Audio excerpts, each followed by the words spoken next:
Soul Calibur was the first fighting game I really loved. Yeah, I'd played Mortal Kombat and Street Fighter and Tekken and a host of other fighters, but Soul Calibur was the first one I could play endlessly.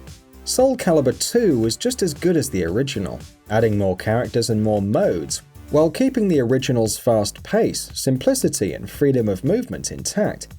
3 was a solid game with perhaps the best single-player modes the series has ever had. It introduced the series' ridiculous in-depth character creator, but cracks were beginning to show in the formula. It just hadn't changed that much. 4 had similar ills. While it played better than 3, it took away certain options from the character creator and lacked the magic of the originals. 5 was probably the series' nadir. While it was a return to the mechanical excellence of the first 2, it removed a number of fan-favorite characters, such as Taki, Xianghua, Safisha, Talim, Zasalamel, and Seongmi Na.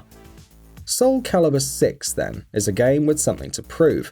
Project Soul seems to have gone through every criticism leveled at past games, and especially Soul Calibur 5, and addressed them one by one.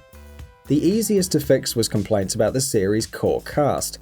The game solves this problem by going back in time. The vast majority of Soul Calibur 6 takes place during the original Soul Calibur, which means the new game serves as both something of a soft reboot for the series as well as a sequel. In addition to serving as a gateway to new players, this also means that the original cast is back. 6's roster might not be quite as big as 5's was, but the right characters are back. Taki, Seongmi Na, Talim, Safisha, Zasalamel, and Xianghua return, and the series is better off for it. In addition, this return to the series' roots allows the developers to trim the story's bloat. Soul Calibur has always had one of the more enjoyable, if still silly, plots in a fighting game, but the story started to go off the rails after Soul Calibur 3, which resulted in excess characters and single-player modes that collapsed under the weight of the plot. Powering these elements back allows Project Soul to focus on the elements that worked in the first place. But that doesn't mean that everything old is new again. While they're throwing out what didn't work, Project Soul has kept much of what made Soul Calibur 5 work in place: the gameplay. 6's builds on 5's changes, opting for refinement over wholesale redesign, though there are new elements too. What returns is what worked. The guard impact system, a sort of parry that allows you to reflect an opponent's attacks if timed properly, returns more or less untouched from 5, which simplified it into a single command. The series' trademark 8-way run returns unchanged as well, and other elements 5 introduced, such as a meter that allows you to do special attacks and activate Soul Charge, a buff that powers up each character and their moves in specific ways, returns too. On the surface, none of these things might seem like a big deal, but they allow Soul Calibur to remain fast and fluid. The game has always maintained a careful balance, and that remains true here. Each character has access to vertical attacks, horizontal attacks, kicks, and throws, and combining these techniques with the 8-way run system is what makes Soul Calibur work. Horizontal attacks are quick and will hit your opponents even if they move up or down on the stage, but their damage is limited. Vertical attacks, on the other hand, are high damage affairs that can be sidestepped, leaving you open for attack.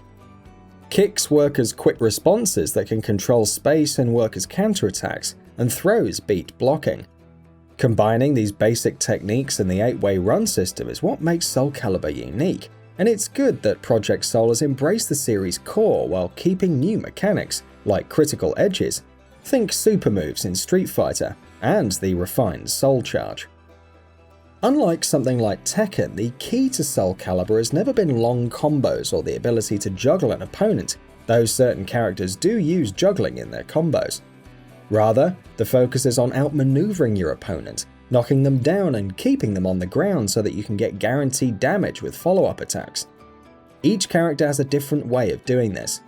Taki, for instance, is fast, and her short swords do their best work in close, while Siegfried is more defensive and wants to keep his opponent just in on the edge of his Zweihander, and Cervantes uses special moves to control space and keep the opponent off guard. No matter who you play, from a grappler like Astaroth to a specialist like Ivy, Soul Calibur's problem has never been that its characters can't do damage. The problem, rather, is defense. Aside from sidestepping and guard impacts, defensive options have always been limited. Project Soul has recognized that. The biggest mechanical addition in 6 is Reversal Edge, a defensive technique that also allows for big damage if used properly. When a character activates Reversal Edge, they essentially enter a state that makes them immune to throws and normal attacks. There are exceptions though. Break attacks, which are special attacks designed to break an opponent's guard, can beat them, but most normal attacks will lose out.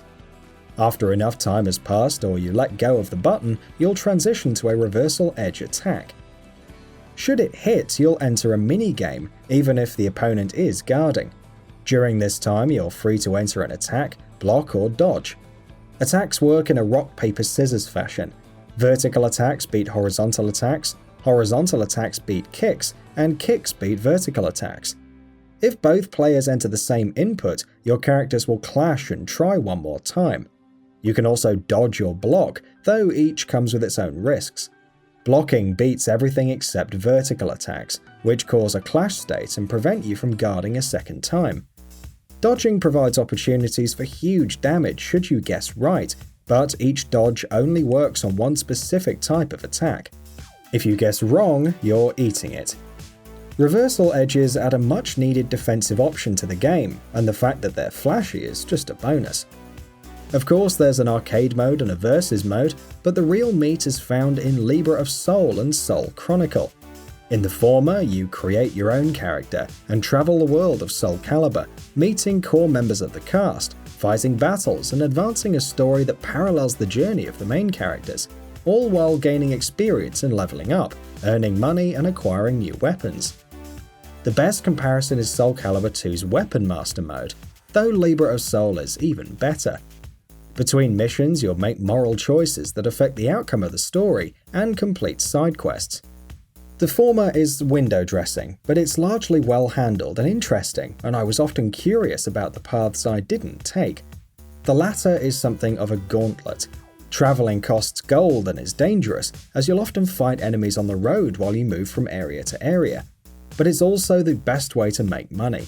Losing during a quest is fine, but losing while traveling will cost you everything you've gained so far, making for a system that incentivizes risk and creates tension, even though you can end a journey at any time. Soul Chronicle is a more traditional take on the franchise's story, following each character through their separate story arcs. While the game's main plot focuses on Kilik, the rest of the cast gets their due here as well. Most of the story between battles is delivered by animated portraits, but there is the occasional cutscene, and much of what's here is good, even if the voice acting sometimes leaves a little to be desired. Whatever you choose, both Soul Chronicle and Libra of Soul are long modes that will provide more than enough to keep players busy for a long time, but there's still more to do. There's also Soul Calibur's famous character creator, which is better than it's ever been. You can create anything from a lizard man to a demon and everything in between, and customize them to your heart's content. This has been a big selling point for the series for more than a decade, and it's clear that Project Soul has dumped a lot of time and effort into it. I look forward to an eerily accurate version of the Grinch swinging Astaroth's axe around come Christmas time. Rounding out the package is online play, which hits all the standard notes. There's ranked and casual matches, and you can create your own rooms for friends. Nothing about the game's online offering is exceptional, but it has everything you'd expect from a modern fighter and works well, which is all you can ask for. The bottom line is this: no matter how you choose to play, Soul Calibur 6 is an exceptional game. Every time I start the game, I'm reminded that I have so much more to do, and even with all I've talked about here, I feel like I've barely scratched the surface of what the game has to offer. This is a statement release from Project Soul, a game that atones for the mistakes of Soul Calibur 5 and pushes the series in exciting new directions, while remaining true to what makes Soul Calibur work. And that wraps it up. If you like what we're doing, please consider subscribing to our channel. We upload new videos daily, so make sure you don't miss them by subscribing. We appreciate your support, and we thank you for checking us out.